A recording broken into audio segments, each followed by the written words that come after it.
السلام عليكم ورحمة الله وبركاته. ازيكم عاملين ايه؟ يا رب دايما تكونوا بخير. النهاردة هعمل لكم ريفيو عن الترمس ده من ايكيا. زي ما انتوا شايفين كده حلو، بياخد تقريبا حوالي كوبايتين ونص، وهنشوف مع بعض دلوقتي. حلوة قوي. انا بحب الحاجة الصغيرة كده لو انا رايحة مكان وان احنا نكونوا مثلا فردين، حلو على قدنا بدل ما ناخد حاجة كبيرة. اهو ماركة ايكيا، طبعا ايكيا في غنى عن التعريف، يعني ما شاء الله كل حاجتهم تحفة.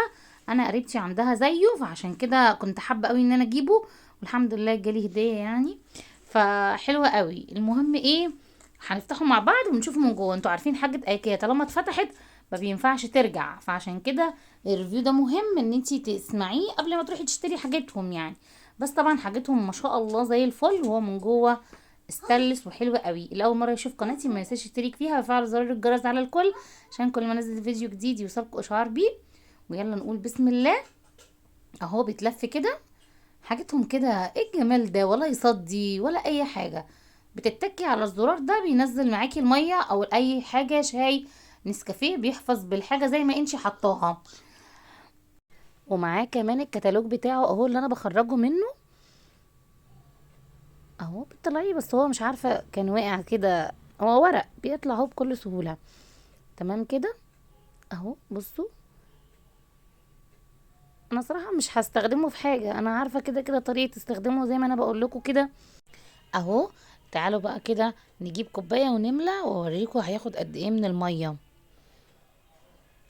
اهو بصوا بالكوبايه دي اللي هي موجود في كل بيت، المج ده، والميه اهي حامله، ونشوف مع بعض هياخد مني قد ايه ميه.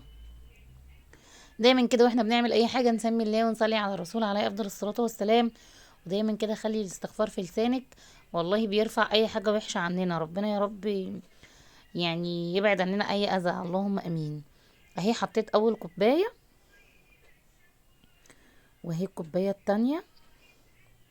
هياخد تقريبا كوبايتين ونص، عشان ما تملهوش برضو على الاخر، علشان وانتي اعملي حساب ان انتي لسه هتحطي الغطا.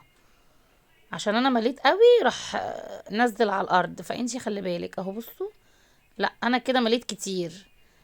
يعني بصوا ممكن كوبايتين وربع مثلا، عشان يعني هكب منه شويه.